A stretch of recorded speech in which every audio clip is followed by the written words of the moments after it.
I woke up on the wrong side of the bed one morning to what sounded like raccoons digging through my trash can. I armed myself with a broomstick and ran outside in my pajamas, but when I got there, whatever it was had already run off. They left my trash can knocked over, with all the bags split open, and there was trash strewn all over the place. That certainly didn't put me in a good mood, but I had to pick it up as quickly as I could. I had a double shift at work that day, noon to close. Had to get a shower and everything too, because a Hooters girl doesn't earn tips if she smells like trash. My whole day at work was awful. We had more creeps in the restaurant than usual, which is saying something. Many hungry eyes were waiting for me. The nastiest creeps too, relentless and persistent, and most were too broke to tip me more than a few quarters. But the worst part was, Carl, the fry cook who was working the same shift as me, stared at me more than any customer, with these sad, pathetic eyes. I couldn't even catch a break in the kitchen. Carl was one of the most obese men I've ever seen. His gut was so large he struggled to reach past it to flip the patties on the griddle. He never seemed to clean his work clothes either, because there wasn't a spot left on his apron that didn't have a week's-old grease stain on it. You'd expect a guy like him to smack 3 orders of food on his lunch breaks, but he never had the time to eat at work.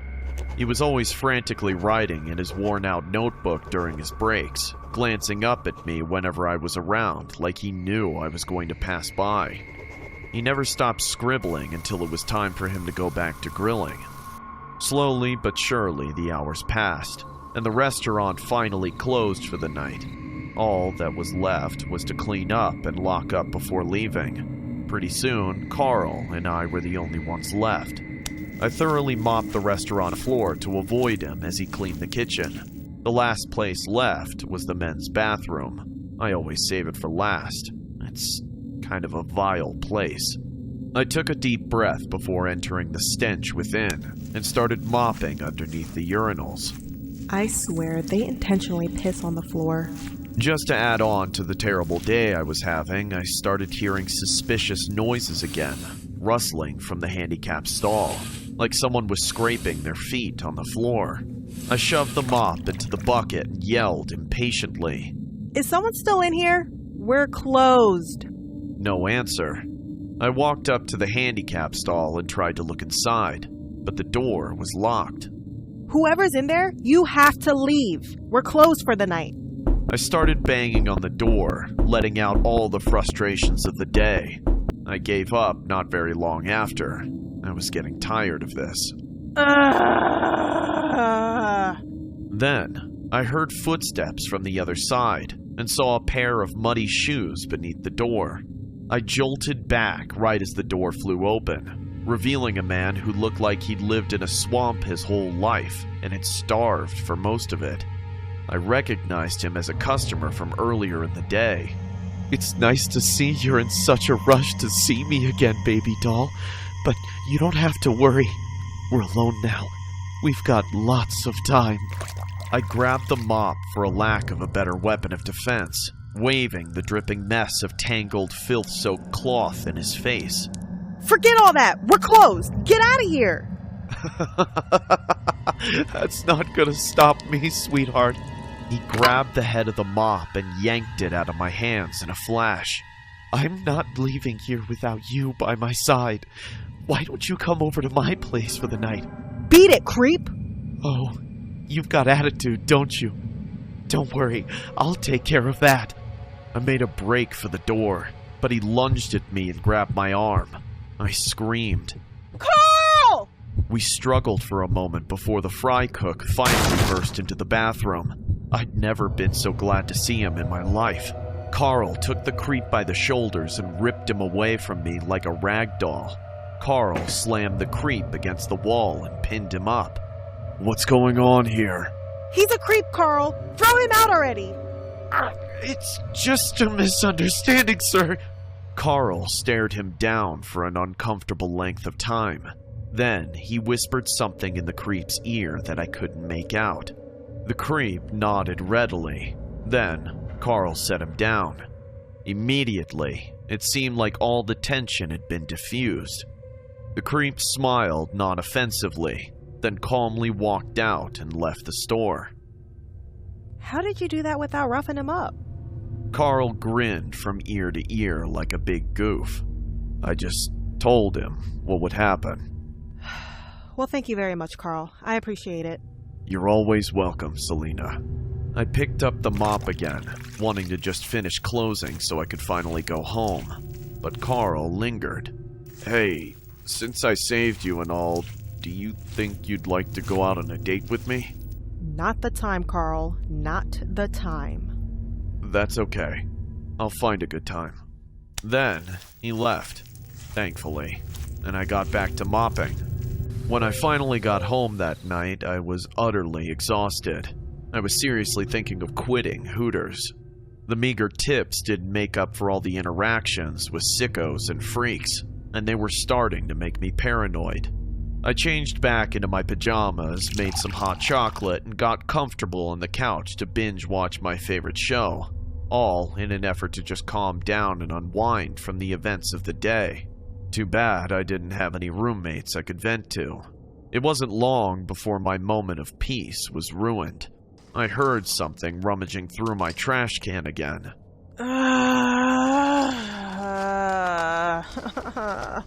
I didn't bother getting anything to chase them off this time.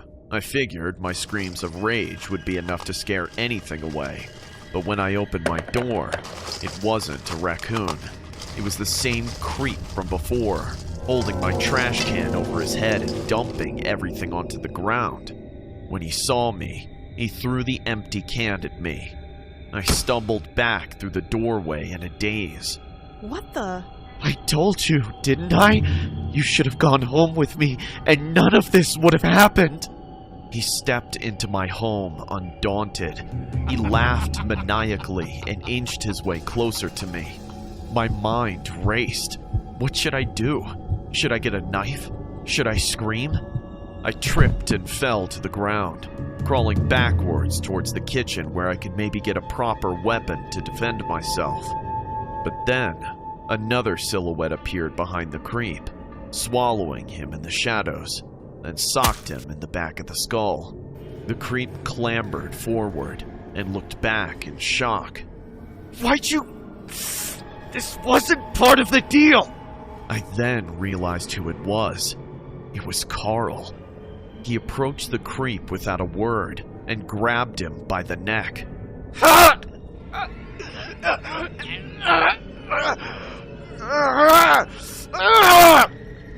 Carl relentlessly pummeled the creep with his fists.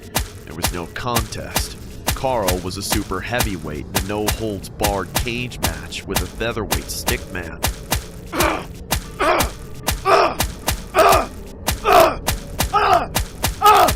I watched in absolute shock as Carl let loose until the creep was totally limp.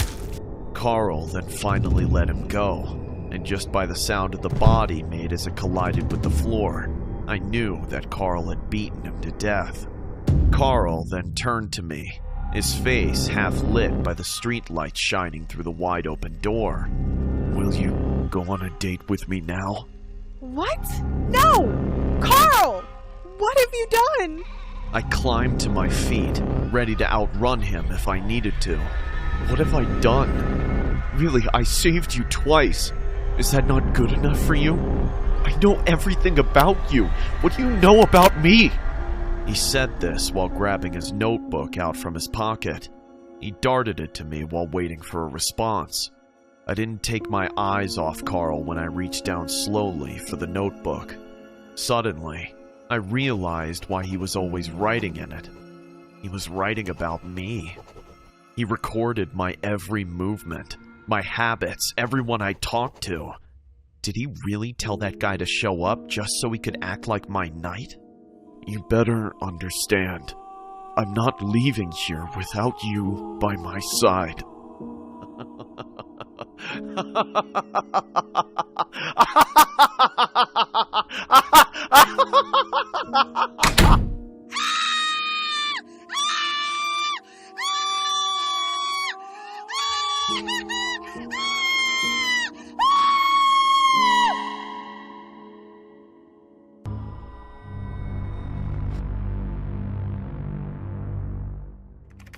About several years ago, I used to work at an engineering firm where I would get carpal tunnel from typing on the keyboard all day. It was currently a Friday, so I figured I'd treat myself to a beer after my shift was done. Figured I could get hammered for a change, instead of heading home to an empty house with no female companionship. During my lunch break, I remember Googling any nearby pub and bar to go to. I came across a Hooters that was located about 15 minutes away by vehicle. I had previously been to many Hooters in the past and always found it quite charming to say the least. If I had to describe it, I would say it was like your ordinary sports bar, accompanied by some of the finest girls who wore their distinctive Hooters attire, of course with the orange shorts. Like I said before, I had been to many Hooters venues in the past, so going to this new location was really refreshing. As I made my arrival, it was roughly evening time, which meant that the place was probably hoarded with customers. I pushed open the front doors and saw exactly what I had anticipated. A bunch of attractive Hooters waitresses and a bunch of men flirting with them who were old enough to be the girls' fathers. I made my way across the bar, while slowly glancing at the array of bottles behind this attractive bartender. I casually leaned against the bar as she approaches me saying, "What you drinking today, big guy?" "Rum and Coke, please." The waitress then begins whipping up the concoction while staring across the bar at someone. At first, I couldn't tell exactly what she was looking at, but then I saw a rather large gentleman sitting at a table alone, making direct eye contact with her. If I had to describe the man, I would say he was in his late 40s and had a beer gut hanging onto his lap. I assumed he was just some creep who had a crush on the bartender. As the Hooters lady began serving my drink, I nosily asked her, "Hey, is everything okay?" "Not really. That weirdo across the room keeps looking at me." "He's probably just a big fan of your drinks." "Yeah. Not to mention there's been a rumor circulating around town. Hooters girls have gone missing." "What? Are you freaking kidding me?" "Hey, make me a beer, lady." "Get someone else to do it. I'm about to clock out, pal."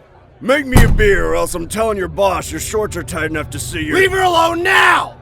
About 5 minutes after that bizarre encounter, I felt obligated to escort the lady outside the parking lot, and even went as far as to offer her a lift. The lady took me up on my offer as she wanted to avoid further confrontation with any creeps lurking in the night. As I drove down the street, I began striking up a decent conversation with the lady. Everything was pretty swell till she asked, "So, where are you heading after?" "What do you mean?" "Like, after you drop me off. Are you heading home?" "Who says you're heading home?" "What?" "You know, you should really be more careful before getting into a stranger's car. After all, Hooters waitresses have been disappearing, haven't they?" "No! No, stop! Stop! Somebody help me! No!"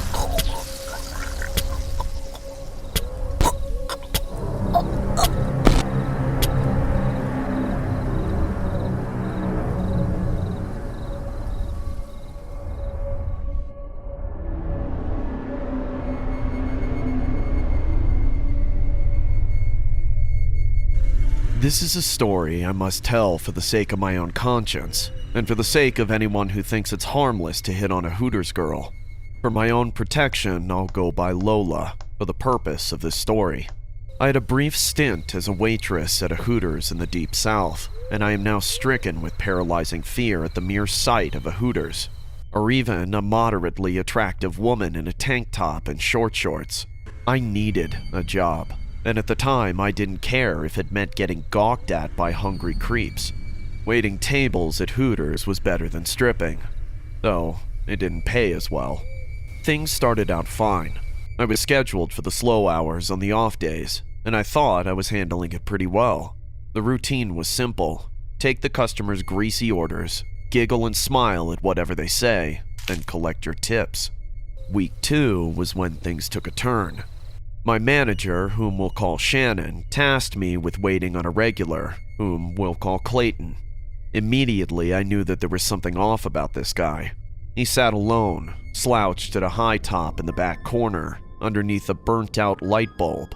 Even from that distance, he was staring dead at me with piercing, sullen eyes. Nonetheless, I got to it. Those tips don't earn themselves. But once I got close, I started to doubt if he'd even have the cash for the check. He looked like a bum, about to part from the land of the living, and his stench preceded him. I pushed through it. I wouldn't get reprimanded over this guy. I began with the trademark hospitality. Welcome to Hooters, darling. Would you like to start with a drink? I'll have a tall glass of you. Oh, come on. You're a regular. You know better than that. Clayton then gave me a taste of his wretched halitosis, leaning in far too close for comfort.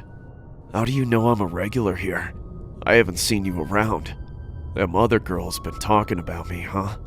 They tell you how good I am with women? They're just showing me the ropes, dearie. You ready for that drink yet? Huh. Playing hard to get, I see. Yeah, whatever. I'll have a cup from your freshest pot of coffee. And make sure it's fresh. Sure thing. And are you ready for an app or an entree? Or do you need another minute? I'm ready for my meal. I wanted to speed things up so I could get away for some fresh air. What will it be? I'll have a sloppy feast between them cheeks.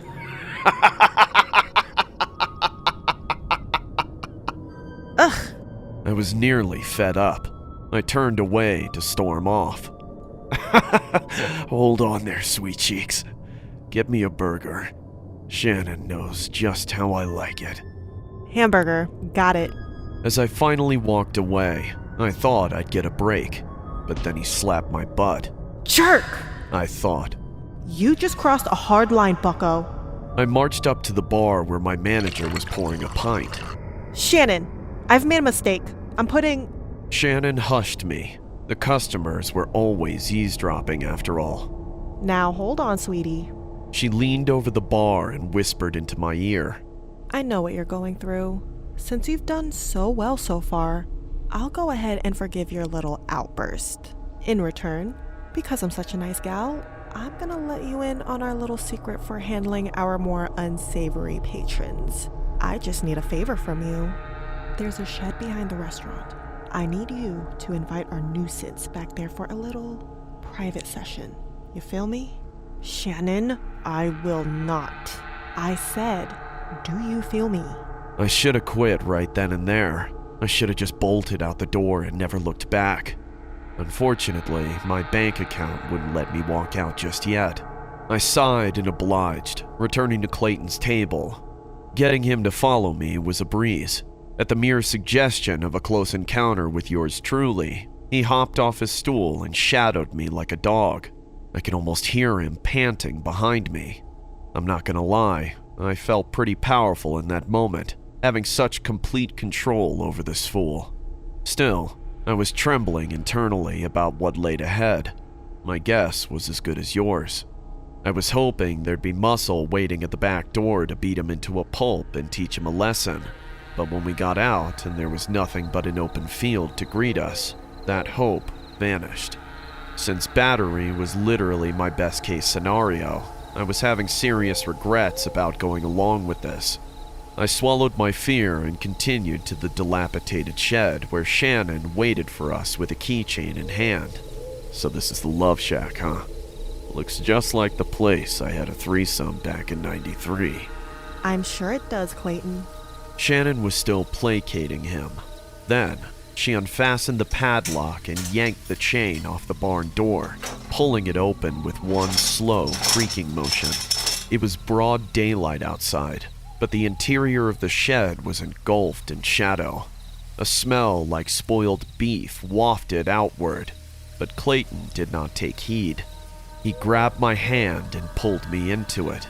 Deep into the dark, I wriggled free of Clayton's grasp and waited anxiously for my eyes to adjust. Sounds unfolded all around me. The rummaging of Clayton undressing, the door squealing shut, wicked giggling, footsteps. Then, Shannon turned on the light.